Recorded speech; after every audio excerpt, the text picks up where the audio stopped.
Cassius, Cycle TV in association with Jim Marbella. Hello. Take a picture real quick. Oh, Picture. quick picture. You're 8 seconds, he's shot to bits. Oh, no. Yeah, I'll get him a good side. There you go, champ.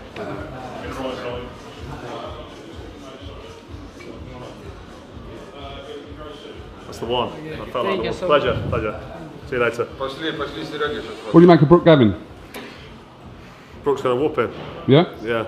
Straightforward? Don't put this out before we sell pay-per-view. Easy fight for Brooke. Yeah?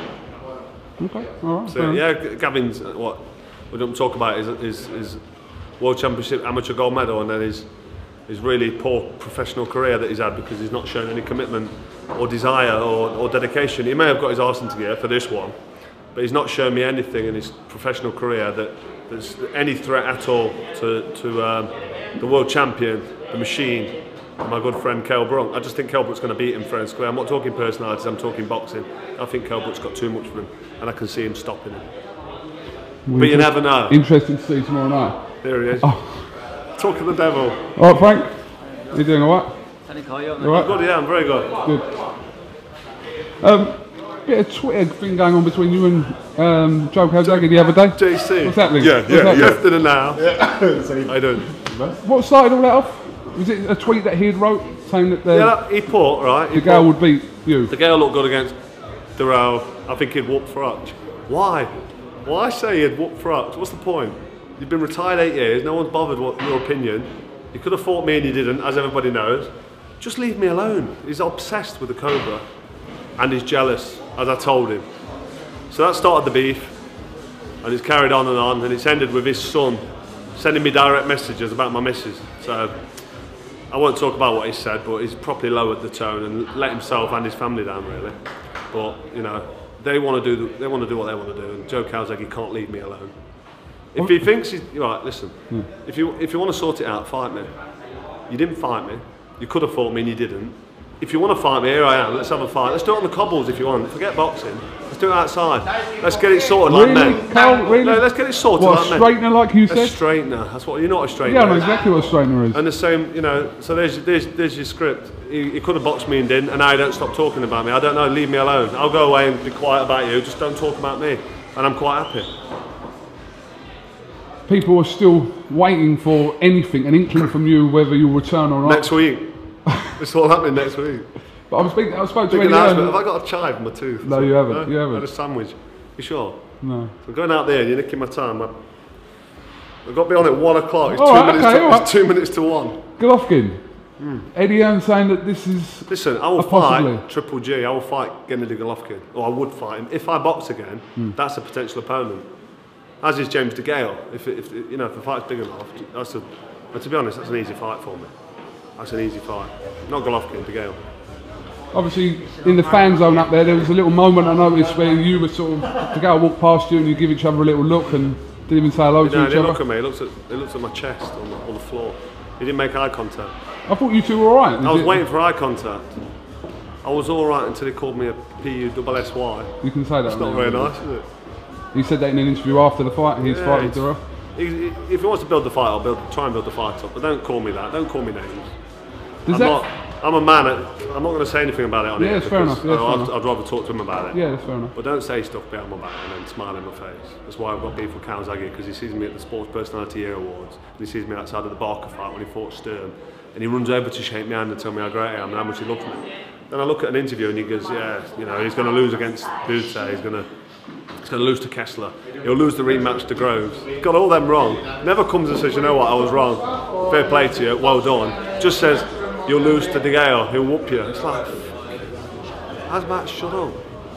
This fight could have happened, DeGale. This turned out to be a classic gold, isn't it? DeGale Froch could have happened back in January. You vacated the title. What's in it for you to fight for your old title that you vacated? If the fight's bigger now, he's world champion.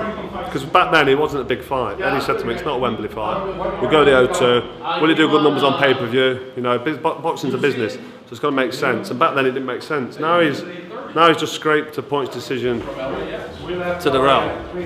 Literally scraped the win. He's got the title now. He's got my belt. So potentially it could be a fight that's bigger. But there's two names on your radar. Only potentially. Two names on your radar are DeGale and Triple G at the moment.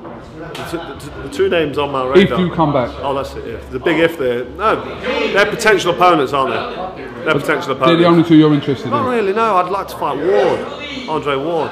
But I need to get him over to England. He don't fancy it, does he? I'll probably get beat again. He'd probably do me on points, Ward would. But if I chinned him, fight's over. I'd love to chin him. But it's a fight that probably won't happen. And if it did happen, it's going to be an hard fight for me to win because Andre Ward's very, very good.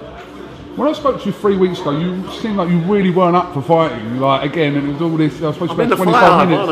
I'm in the fight hard. It's all happening. But now it looks come like back from Vegas, a new mentality. Yeah, now this is going off. I've had a good chat with Rob McCracken, my coach, and there's all these little options. And De Gale's world champion, you know. So I got to look at it. But I'm making a decision next week. Really? I'm making it 100%. Yeah, I've got it. For myself and my family, I've got to make a decision one way or another. If I box, I'm only fighting once more. Once, that's it. Really? Yeah, once more? Just once more, yeah. Just to get it off my chest, get it out there. Oh. One more big fight. So does that include the the Calzaghe straightener? The Calzaghe straightener don't count. That's a roll around on the cobbles. Probably last about a minute and a half. And hopefully, if me and Calzaghe have a roll around on the cobbles, are you serious, mate? It will end. Listen, it will end like men having a fight should end with a handshake. It should end with a handshake and a fair play done. We've got that done now. Let's just do it. Don't just keep going on and on and on and on and on. It fucking does my head in. Honestly, wait. Be there with the camera when I see him. I'm going to ask him. I'm going to talk to him like a man and ask him what his problem is. And hopefully we can get this sorted out. It's a fucking, at the minute, it's an idiot. He's doing my head in. Just talks about me non-stop. Are you bored now? Are you switched off? No, I'm not. How you doing, big man? How you doing? You alright? Is this guy treating you good? You know what? He told me 5 minutes, 10 minutes ago. I said 80 seconds. And he's still going. You don't never believe him. He lied even on the Lord's Day, even on Sunday. That's why he got kicked out the Jewish community. Like, let's talk about you. How are you feeling for the? I'm not real interviewing good. you, but how are you feeling for the fight? Real good. I'm ready. Yeah. I'm ready. Never been more ready in my life. You're confident. Big Josh, obviously unbeaten, Olympic gold medalist. Oh, You're expected to lose. You're expected to get beat. He's going to have a loss. He's definitely going to have a loss. He's going to take it and learn from it. Whether he want to come back and do it again. So you're convinced you got what it takes? Oh yeah, definitely. Definitely. You heard it here Did you know about bars? Yeah, alright Carl. Alright mate, sorry. Yeah, that shit went crazy too. It did? It hit crazy all over. Bars, baby. I keep bars in my back pocket. Okay, cool. Take care, man. It's a pleasure. Can I borrow that suit jacket tomorrow? Would it fit you? I mean, I get some alterations. Hey. How are you? I'm doing a 5-minute interview this last He an just hour. said he wants an actual straightener with Calzaghe. He just said, like, point blank, he wants a straightener with Calzaghe. All this is getting him rattled up. I sent him a text going, does the fire still burn? And he just replied with the emoji, fire. Next week he said he's going to make an announcement on his future. GGG, innit? You heard it here first.